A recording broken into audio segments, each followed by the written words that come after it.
আসসালামু আলাইকুম রহমতুল্লাহি ওয়া বারাকাতুহু। প্রিয় দর্শক শ্রোতা, আশা করি সবাই ভালো আছেন। আমি ডাক্তার হাকিম মোহাম্মদ মহিউদ্দিন কামিল বলছিলাম। আজকে আলোচনা করব একটি আয়ুর্বেদিক ঔষধ নিয়ে, যে ওষুধটির নাম হচ্ছে লেক্সোলিড ট্যাবলেট। লেক্সোলিড, এই ওষুধটি তৈরি এবং বাজারজাত করে থাকে লিড ফার্মাসিউটিক্যালস আয়ুর্বেদিক কোম্পানি। ওষুধটি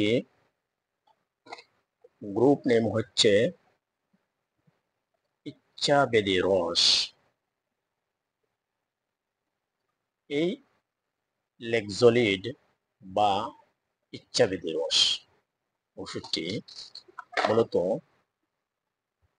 রেচক, তীব্র বেদন ও কোষ্ঠকাঠিন্য প্রশমন। ওষুধটি আসলেই কোষ্ঠকাঠিন্য রোগে, অর্থাৎ যাদের পায়খানা কষা হয়, শক্ত হয়, এই ওষুধটি সেবনে তাদের কনস্টিপেশন বা কোষ্ঠকাঠিন্য দূর হবেই। ওষুধটি খুবই কার্যকর।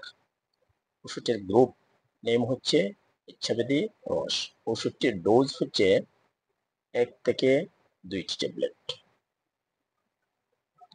দৈনিক 2 বার আহারের পর কুসুম গরম পানি সহ সেবন। এই ওষুধটি গর্ভাবস্থায় অবশ্যই নিরাপদ নয়। স্তন্যদানকালে ওষুধটি প্রয়োজন হলে একজন রেজিস্টার্ড চিকিৎসকের পরামর্শ নিয়ে সেবন করা যেতে পারে। শুধু ট্যাবলেট লেক্সোলিড নয়, যে কোনো ঔষধ রোগের রোগ বিবেচনায় একজন রেজিস্টার্ড চিকিৎসক বিভিন্ন রোগে ওষুধগুলো সাজেস্ট বা প্রেসক্রাইব করতে পারেন। অতএব লেক্সোলিড বা ইচ্ছাবেদী রস ট্যাবলেট সহ যে কোনো ঔষধ একজন রেজিস্টার্ড চিকিৎসকের পরামর্শ নিয়ে ওনার দেয়ার ডোজ মেনটেন করে সেবন করা উচিত। ভালো থাকুন, সুস্থ থাকুন, নিরাপদ থাকুন। আল্লাহ হাফেজ। আসসালামু আলাইকুম রহমতুল্লাহি ওয়া বারাকাতুহু।